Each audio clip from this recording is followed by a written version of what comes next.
Nós convidamos todos agora nesse momento para que nós possamos, se assim quisermos, fecharmos os nossos olhos físicos. Que na imagem mental, nesse momento, nós possamos projetar aquela mãezinha querida que nos trouxe a vida.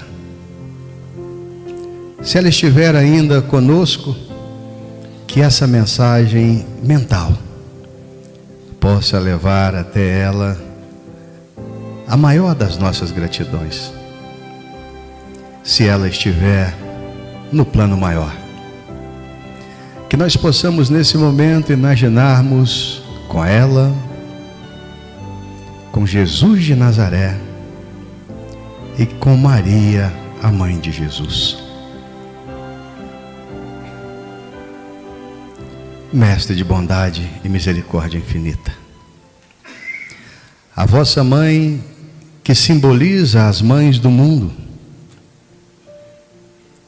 que deu a ti todo o amor possível nesse mundo. É a ela, nesse momento, que nós gostaríamos de pedir, para que todo o amor dispensados pelas mães do mundo, que em síntese é o vosso ensinamento, possa fazer com que nessa manhã, através das mensagens consoladoras, nós nos sintamos inundados com a misericórdia de Deus. E é com a oração em homenagem a Maria que nós pedimos a autorização para iniciar o nosso trabalho. Ave Maria, cheia de graça,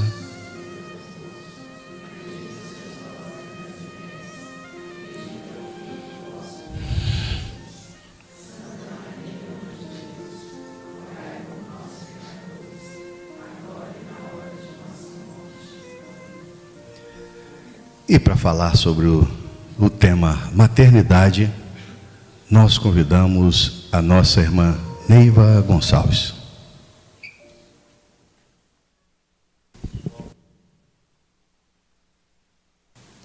Queridos irmãos e irmãs dos dois planos da vida, muita paz. Sejamos todas bem-vindas, as mãezinhas desencarnadas que aqui vieram nesta manhã. Dentre elas, a minha mãe. Bem-vindas as mães encarnadas, que aqui estão, comemorando esse dia. Embora saibamos que o Dia das Mães é cada dia, é de segunda a domingo, todo mês, todos os dias, todo o ano. Durante a nossa existência terrena, é sempre o Dia das Mães. Para a mãe, o filho não tem idade. A gente sempre os denomina como o meu menino, a minha menina. Embora esses filhos já tenham completado 51 anos, 60, sempre para a mãe. O filho que um dia ela embalou nos braços e que agora é homem feito, que tem família, que tem filhos também, é sempre um menino. E sempre uma menina. Por isso, meus queridos irmãos, o que tivermos de dizer de bom para os nossos entes amados, que o façamos aqui, enquanto estamos por aqui. O assunto, como disse o nosso irmão Sivaldo, é maternidade. Maternidade é o título que nos veio após a primeira segunda-feira do mês, na reunião mediúnica, que esta casa faz, sempre nas primeiras segundas-feiras do mês. Então, esse título nos veio após o trabalho mediúnico. o Sivaldo nos perguntava qual o título. E nós falamos, maternidade. Nem eu mesma sabia porque estava dizendo maternidade, embora soubesse que é a celebração do Dia das Mães. Então ficou maternidade. E fomos ao dicionário saber do que se trata. O que é maternidade? No Aurélio, ele é bem sucinto. Ele diz, condição de ser mãe. Fomos em outros autores e lá está posto, qualidade ou estado de ser mãe. Então, ser mãe é tão grandioso que não há palavras para significar algo mais profundo do que isso. Em O Livro dos Espíritos, na questão 821, Allan Kardec questiona as entidades venerandas, que responde sob o título de Espírito Verdade. Então, na 821, ele pergunta: as funções a que a mulher é destinada pela natureza terão importância tão grande quanto as deferidas ao homem? Essa pergunta está inserida no capítulo, na parte 3ª, que trata das leis morais, das leis naturais. Esta está na lei de igualdade. E olha o que o Espírito da Verdade responde. Ele questiona se a importância da mulher é tão grande como a dos homens. E o Espírito Verdade diz sim, maior até. É ela quem lhe dá as primeiras noções de vida, seja para as criaturas mais pobres, as criaturas mais que não tenham condições sociais, onde ter uma casa, de gerir a própria vida, muitas vezes em situações de penúria material, até aquelas mães que recebem os seus filhos no aconchego de um berço de ouro, uma expressão popular. Quer dizer, nas melhores situações, é a mãe quem vai oferecer as primeiras noções de vida, de orientação para os seus filhos. Daí a necessidade, meus queridos irmãos, de termos, porque isso é uma responsabilidade muito grande, avaliando, ainda dentro das obras básicas, no Evangelho segundo o Espiritismo, é o capítulo 14, e traz o título: Honrai o vosso pai e a vossa mãe. É dito, Allan Kardec vai, quando Jesus fala sobre essa passagem, honrai o vosso pai e a vossa mãe, esse mandamento está lá no Decálogo, lá no Velho Testamento, no livro do Êxodo, quando Moisés recebe a lei divina ou a lei que Deus enviou como revelação para as criaturas humanas do planeta Terra. Aquela lei está centrada naqueles 10 mandamentos. A divindade se apresenta, recomenda que deve-se santificar o dia de sábado, porque a divindade estava se apresentando para um povo que era escravo. E eles trabalhavam de sol a sol, de segunda a domingo, todos os dias. Então era imperioso que a divindade enviasse aquele mandamento de deixar um dia, pelo menos, para louvar a Deus, para agradecer a Deus, embora saibamos que essas atitudes devem ser para nós em todos os dias e em todos os momentos. O louvor e a gratidão a Deus pela vida, Então, honrai o vosso pai e a vossa mãe. Jesus vai repetir também. Estão em 3 evangelistas. Está em Marcos, está em Lucas e em Mateus. Jesus vai dizendo: aprendestes uma série de ensinamentos. Não levantar falso testemunho, não maldizer de ninguém, mas eu acrescento: honrai o vosso pai e a vossa mãe. Esse honrar, Kardec vai explicar, que vai além do amor materno, entra na piedade filial, entra nos cuidados que os filhos devemos ter para com as nossas mães. Porque as mães, cabe a elas a responsabilidade de ter nos educado, de ter nos criado entre aspas, porque a criação é divina. Quem nos criou a todos é Deus. Então as nossas mães também são nossas irmãs. E a elas, o nosso carinho, a nossa gratidão. E Kardec diz que esse honrai inclui respeito. Não importa se essa mãe foi uma boa mãe ou não. Não importa se ela cumpriu, se ela foi uma mãe ideal, porque o ideal ainda não existe. Somos seres imperfeitos e na tentativa de acertar, muitas vezes erramos. Quem de nós pode dizer que nunca errou com os filhos? Muitas vezes temos atitudes equivocadas. Muitas vezes disciplina em demasia, exagerada, cobrança demais, ou então relaxamento total desses limites.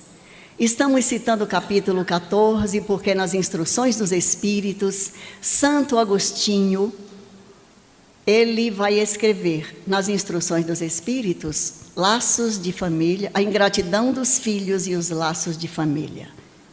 Lá no 5º parágrafo dessa mensagem, que é sobretudo quando temos filhos que são arredios, aqueles filhos que parecem que têm um estranhamento conosco, muitas vezes já desde tenra idade, parece que eles nos repelem. Então Santo Agostinho vai dizer: ó espíritas, compreendei bem o grande papel da humanidade que vos foi confiado.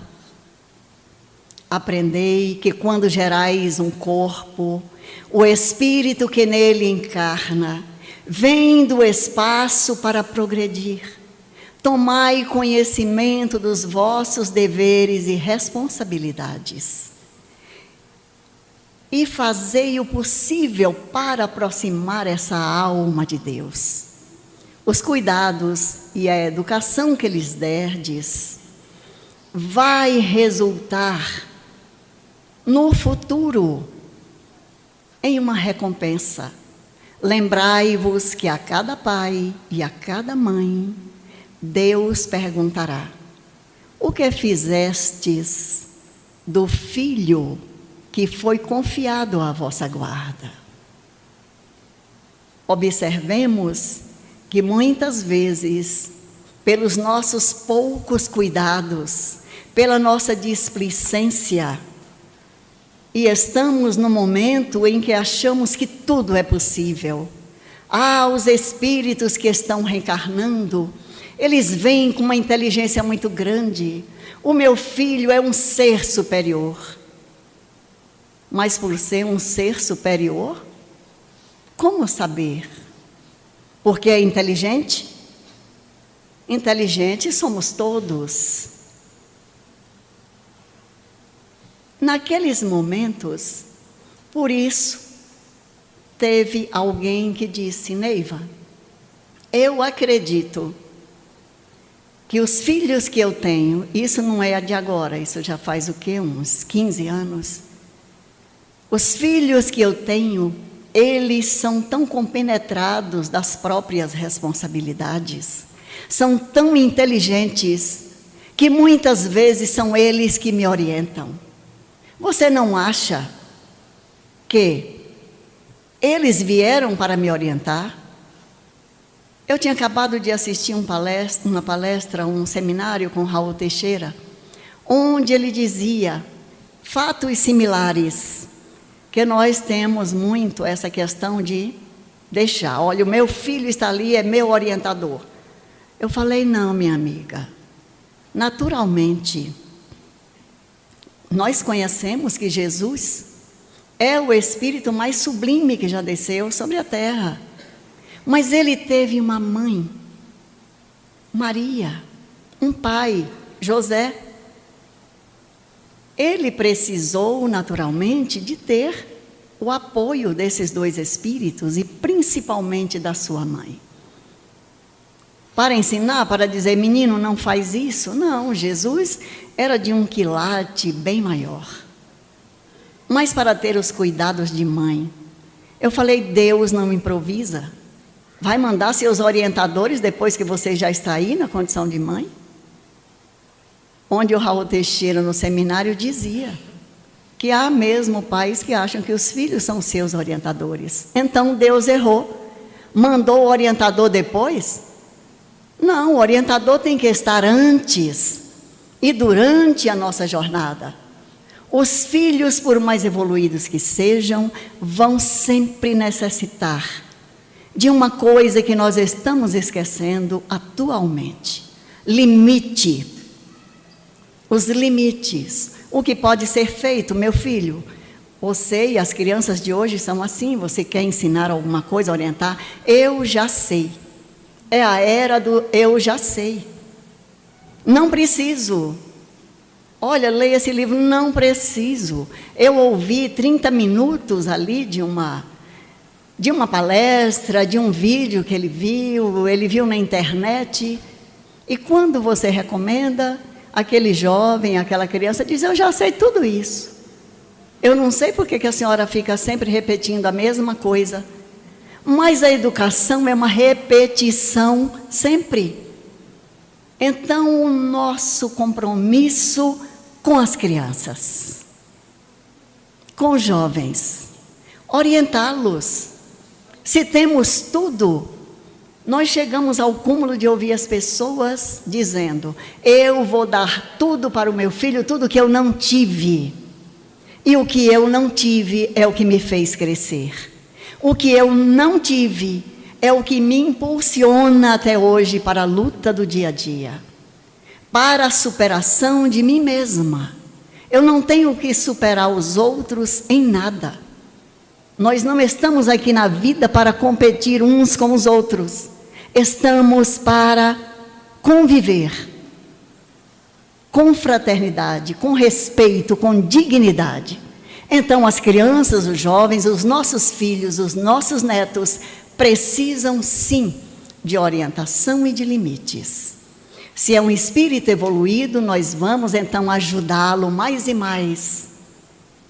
E aí lembramos de Chico Xavier, esse espírito luz, esse médium de Jesus, que aos 4 anos de idade, a sua mãezinha sempre ensinando-o a orar. Certamente ensinava também os outros filhos. Eram 9 filhos.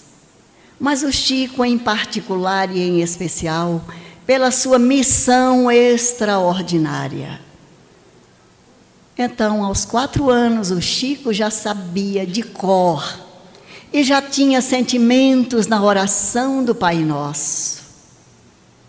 Talvez por isso é que ele, quando recebendo os mensageiros do além, vem alguém ligado às hostes da Igreja Católica, José Silvério Horta, e o nosso amigo Elvésio completou Monsenhor José Silvério Horta, quando ele escreve o Chico, bebe aquelas palavras, porque o título da poesia é oração.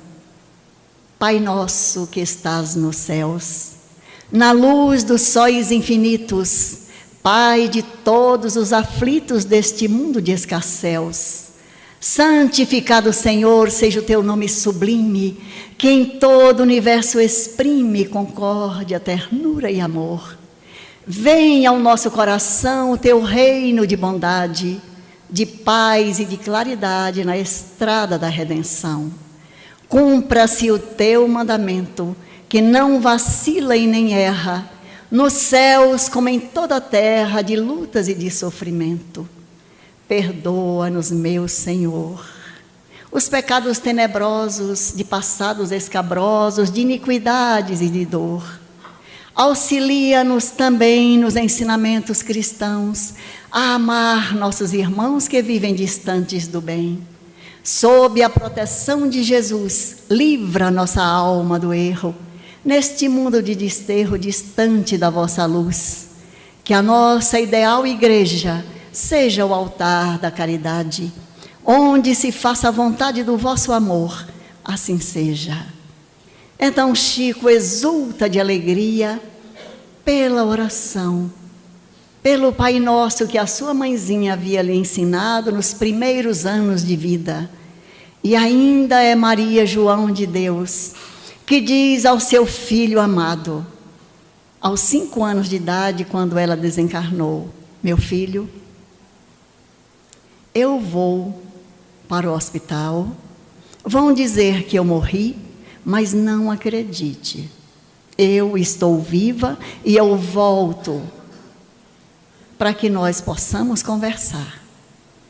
Então foi feito o sepultamento, a mãe já havia instruído o pai, o senhor João Cândido, que colocasse as crianças, distribuísse entre os amigos, para que ele pudesse trabalhar. E assim foi feito. E coube ao Chico a tutela da senhora Maria Rita, sua madrinha. E ela foi muito rigorosa, torturou aquele menino, chegando ao ponto de dar garfadas na sua barriga. E naqueles momentos de dor, ele chorava muito, porque exatamente naquele dia, o sobrinho da dona Maria Rita estava com uma enorme ferida na perna. E uma benzedeira tinha recomendado que uma criança, que uma pessoa, de preferência uma criança, lambesse aquela ferida em 3 sextas-feiras, em jejum. E aí a benzedeira orientando que seria em jejum, 3 sextas-feiras. E a madrinha, olhando para o lado, falou: o Chico serve? Claro que serve. Então o Chico, choroso, foi lá para o quintal, fundo do quintal, numas bananeiras, e ali a sua mãezinha lhe aparece de novo. Que foi, Chico? Mãe, a madrinha disse que eu tenho que lamber a ferida na perna do Moacir. Mãe, 3 sextas-feiras, vai adiantar alguma coisa? Ela: não, meu filho, porque lamber a ferida não significa um medicamento. Mas olha, se você fizer isso com amor, confiando em Deus, por certo, nós vamos colocar um remedinho. E nesse remedinho, você vai ver, o Moacir vai se curar. E ele: ah, mãe, paciência, Chico, seja obediente, obedeça a sua madrinha, meu filho. Está se aproximando a chegada de um anjo, que vai reunir toda a família de novo. E o Chico, feliz, abraçou a sua mãe, Maria João de Deus, um anjo, que mesmo do além continuou orientando o seu filho. E o Chico, lambendo aquela ferida, ele só desejava que a sua língua fosse grande, porque a ferida era muito grande, e ele queria de uma vez só dar uma lambida, porque era um gosto muito amargo. Ao final, das 3 sextas-feiras, eis que a perna do Moacir estava curada. E a madrinha o elogiou. E a madrinha, por umas 2 semanas, deu uma folga para o Chico, para depois continuar a tortura. E quando ele encontra com a sua mãe de novo, mãe, pela primeira vez a madrinha me elogiou. Ele ficou tão feliz.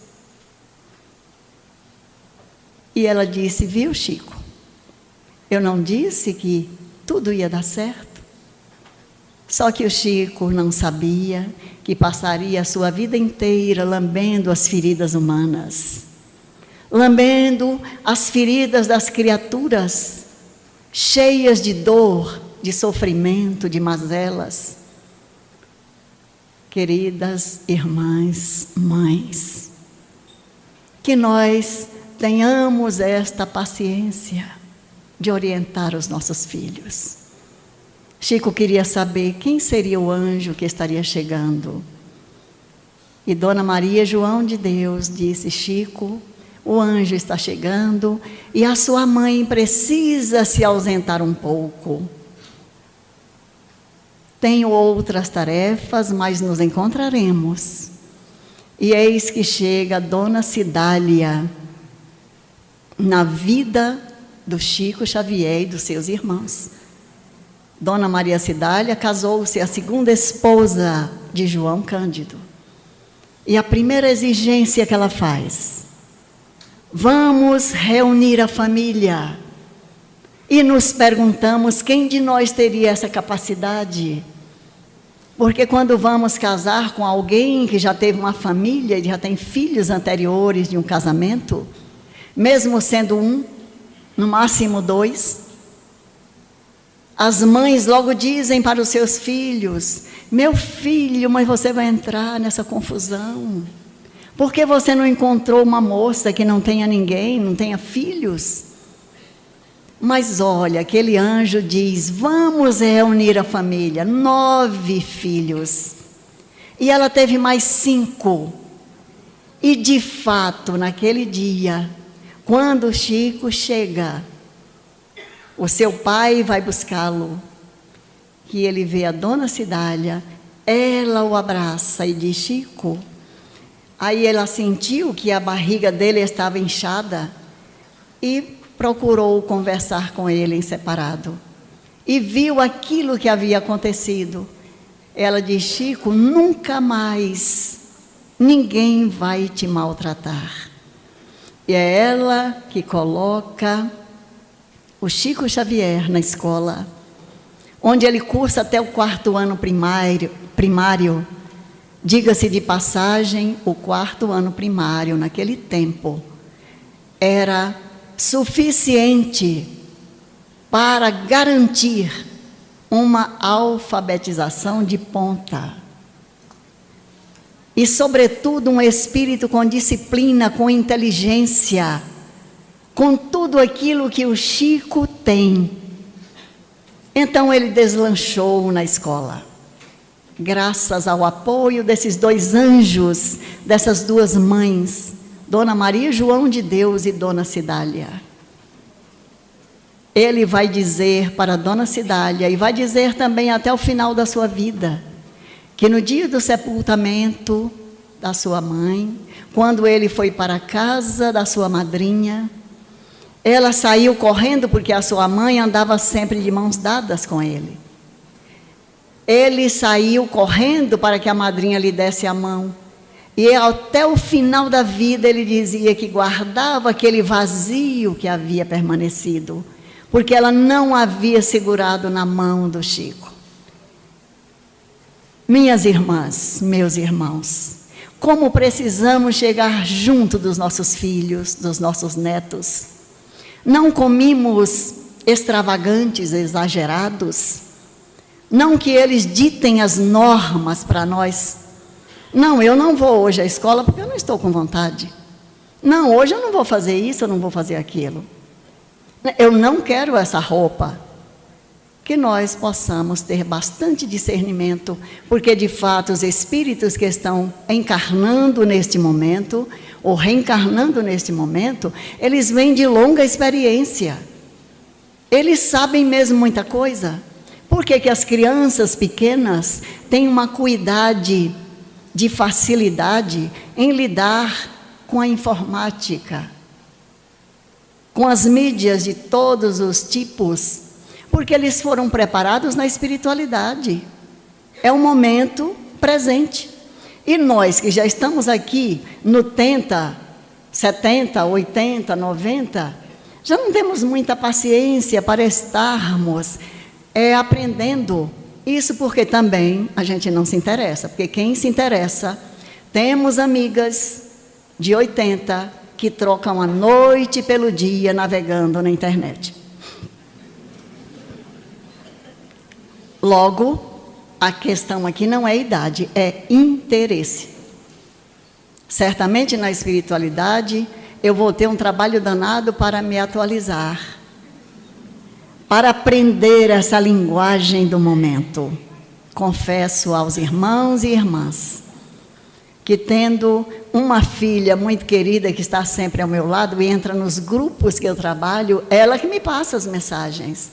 Mamãe, você tem uma reunião assim, você tem uma reunião assada, é aquela coisa. Onde é que está isso, minha filha? Me mostra. Mamãe, eu estou te passando, depois eu te mostro. Então, olha aí, sem cobrar nada. A nossa secretária, assessora de imprensa, porque eu não sei lidar com as questões da informática. Acho meio complicado, não tenho tempo. Eu não tenho paciência de ficar ouvindo o celular. Menina, esse celular não está chamando. Não, mamãe, isso é mensagem. WhatsApp. Meu Deus. Mas eu me sirvo muito do WhatsApp. Porque eu escrevo uma mensagem, minha filha manda isso aqui para esse telefone. Adiciona aí. Algumas palavras-chave a gente tem que saber, né? Adiciona aqui porque a gente precisa disso. Mas olha, a minha mãe disse que eu estou perdendo tempo, porque ela sabe dessas coisas. Meus amigos, vamos lembrar de um caso aqui, antes de nós passarmos já para a parte final. É um caso de Lívia Emmanuel, mentor espiritual de Chico Xavier. Ele escreve a sua biografia daquele momento quando senador romano, Públio Lentulus, casado com uma moça que era por ele muito amada, tanto que ele escreveu Alma Gêmea, quando os dois eram noivos, alma gêmea de minha alma, flor de luz de minha vida, sublime estrela caída do céu, da amplidão, está lá no livro há 2000 anos. É uma poesia muito cantada no circuito espírita. Então, eram almas gêmeas. E eles tinham 2 filhos. Tinha a pequena Lívia, que era mais velha, e um menininho. Como senador romano, ele fora convocado para prestar serviço na Judéia. E ali era meio complicado. Logo de início, já teve uma turbulência com pedradas, e uma dessas pedras atingiu Lívia, e o senador ficou furioso, o rapaz foi preso, que havia provocado aquele incidente. E então, em chegando à casa, por ali, ele estava indignado, e Lívia intercede para que ele não tenha tanto rigor com aquele rapaz. Fora um acidente, não havia tido nenhum dano, mas ele, para fazer prevalecer a sua autoridade, prende o jovem. No dia seguinte, o pai chega para pedir clemência àquele senador. Reconhecia os erros do filho, estava exaltado. Eles estavam sendo dominados por Roma, um povo livre, um povo laborioso, um povo religioso. A raça que sempre acreditou na existência de um Deus único. Por que agora o seu filho? Observemos os nossos comportamentos. E Emmanuel, o senador Públio Lentulus, foi rigoroso, disse que ele ia para as galés. Só que mais tarde, quando sai aquele pai, e o pai saiu indignado, ele soltou aquele jovem, deu liberdade para ele. E ao invés do jovem voltar para casa, ele fora sequestrado. E que colocam numa navegação e vai bater em Roma. Mas isso é uma história para quem vai ler o livro magnífico, o primeiro romance que Chico recebe, há 2000 anos. O fruto disso é que o filho do senador também foi sequestrado e foi servir de escravo na casa de quem? Daquele pai. E o senador via aos poucos que a sua família estava desmoronando. A sua filha Lívia havia adquirido a lepra, mas Lívia havia sabido da existência de um Messias, de um rabino, que curava as enfermidades, e era Jesus. Então ela suplica a Públio que vá até Jesus, porque a filha estava morrendo, as febres eram muito altas, e naquele dia então, a menina estava à beira da morte. O senador, não tendo outro recurso, disse a ela que iria ter com Jesus. No caminho, andando ali em volta ou às margens do lago de Genezaré, ele vai se perguntando: como posso eu, um senador romano, me apresentar para alguém da plebe, esse povo cheio de superstição, para pedir que vá até a minha casa, porque a minha esposa está confiando que ele vai devolver a saúde à nossa filha. Como eu faço? E nessa inquietação íntima, eis que se lhe apresenta Jesus. A luz que se materializa diante dele é Jesus. E quando Jesus se lhe aparece, o senador simplesmente, voluntariamente se vê de joelhos e em prantos. Não consegue articular uma palavra sequer.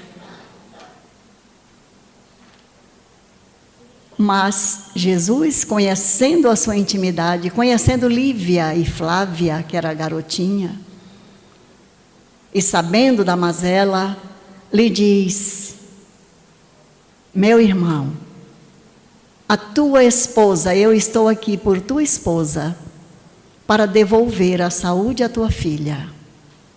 Retorna ao lar e a encontrará com saúde. E eis o grande momento na tua existência. É o momento de você seguir em frente, a partir desse momento. Acreditar na vida maior, acreditar em Deus, sem preconceito, porque se não o fizerdes, terás uma jornada de longas dores e sofrimentos. O senador romano, ainda chorando, vê que aquela visão é dissipada. E ele fica atordoado. Acha que teve um sonho, porque aquilo era um entardecer. E quando ele chega à casa, já à noitinha, encontra a casa em festa. Porque a menina, a febre havia cedido, e aos poucos aquela cor arroxeada da sua pele, naquelas feridas, as feridas vão aos poucos cicatrizando. E eis que Flávia, a filha do senador Públio Lentulus, é curada pela ação de Lívia, que é um espírito luz, é um espírito sublime. Alma gêmea do senador Públio Lentulus. Mas ele, vendo a sua filha curada, ele pega o desvão da desconfiança e diz: não, ela deve ter ficado boa pela ação dos medicamentos, e não pela ação de um judeu qualquer. Ele paga caro sobre isso. Ele paga caro porque, por desconfianças e ciúmes, essas duas almas gêmeas passam mais de 20 anos embaixo do mesmo teto, sem Públio dirigir a palavra a Lívia. E ao final, quando ele vai ser aposentado na categoria de senador, e ia ser feita uma homenagem no circo de Roma, na véspera, ele vai passando em frente ao quarto de Lívia, porque ele não mandara ela para fora do lar, não porque ele teve alguma consideração com ela, mas era para não manchar o seu nome de patrício romano. Este homem que amava a esposa profundamente, enciumado, achou que ela o estivesse traindo. E ele, passando em frente à porta do seu quarto, vê que ela recita aqueles versos: alma gêmea de minha alma. Ele sentiu ímpetos de ir até Lívia e lhe pedir perdão, e colocar ali a oferenda do seu amor, do seu arrependimento. Mas ele disse: não, eu não vou fazer isso hoje. Eu farei amanhã, quando eu estiver recebendo aquilo que me é devido, as rosas, todas as honrarias. Eu depositarei aos pés de Lívia e lhe pedirei perdão, e declararei o meu amor eterno. Só que no dia seguinte, Lívia, trocando de indumentária com a sua escrava, foi o primeiro lote de cristãos a serem devorados pelas feras no circo de Roma. Meus amigos, o desespero desse homem. Mas observemos Lívia, esse espírito sublime, que se encanta com a presença de Jesus. E há um outro espírito na história do Evangelho.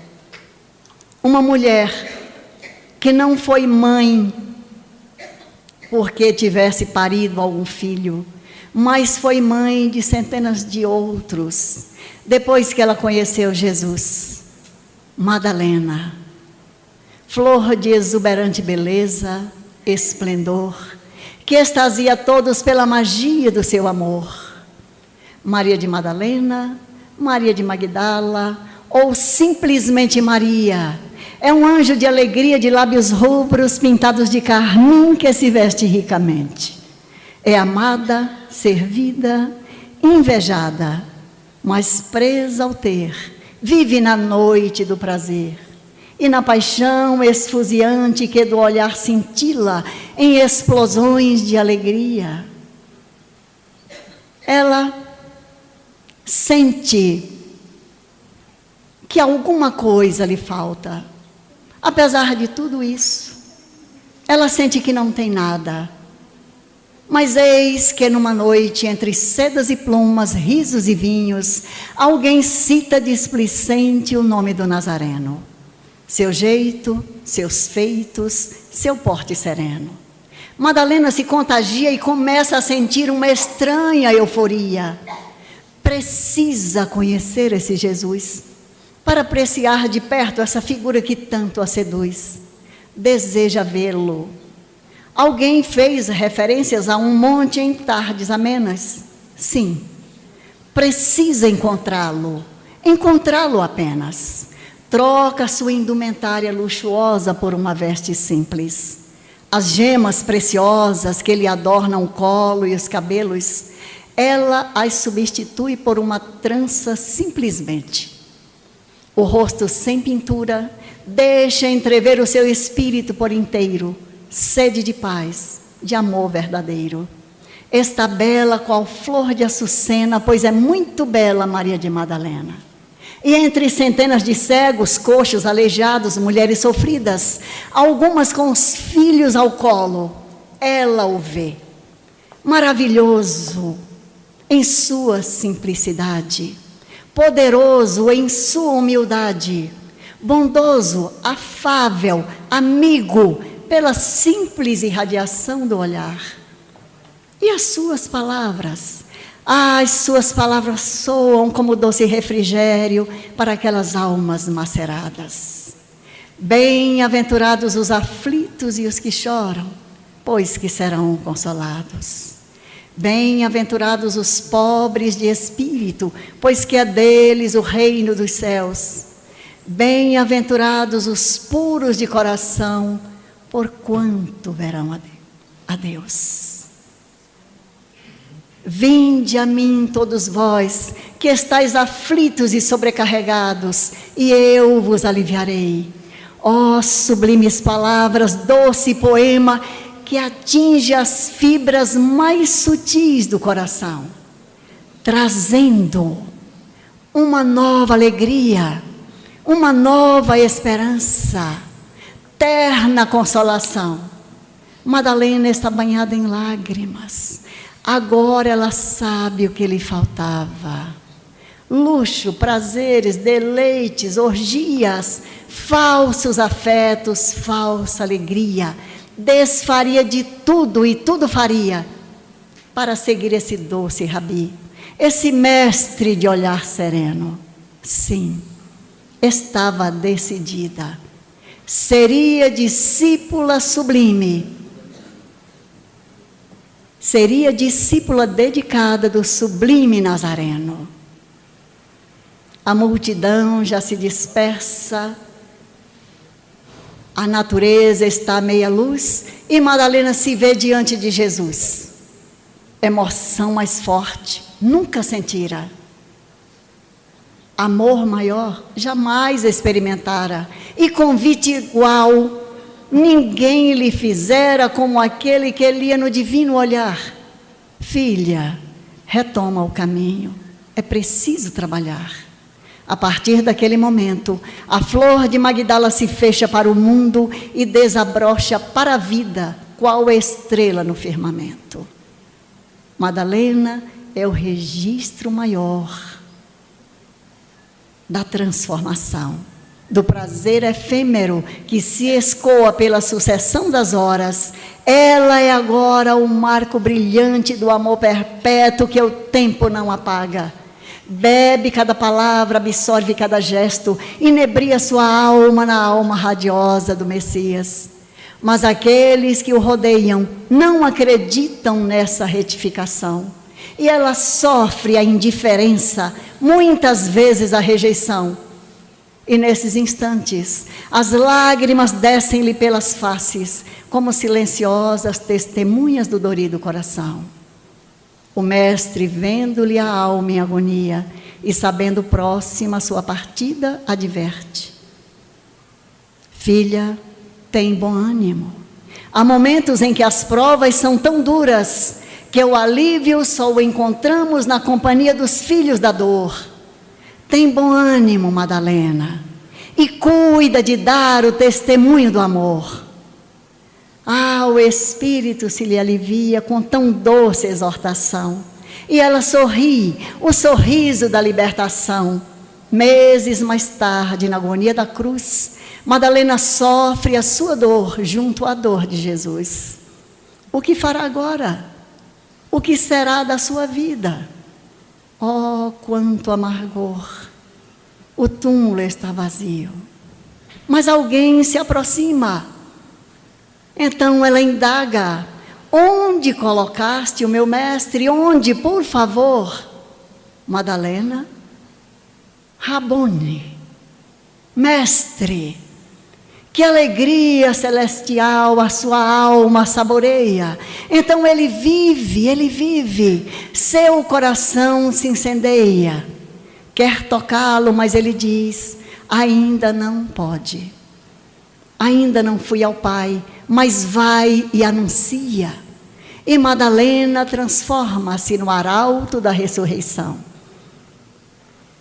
Os apóstolos dizem: ele apareceu a ti, justo a ti.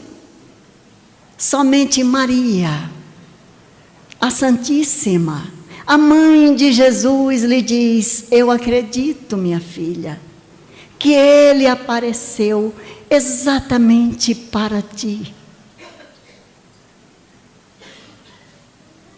Jesus convive ainda algum tempo entre eles. Mas depois, quando ele ascende aos céus, somente a saudade é-lhe fiel companheira. Relembra a figura amada na emoção do primeiro encontro. Filha, é preciso trabalhar, ele recomendou. E mais tarde, quando dizia: o alívio só na companhia dos filhos da agonia. E assim, de alma refeita, ela desceu ao vale do desespero e da dor, onde a lepra era o estigma do horror, para dar o testemunho do seu amor.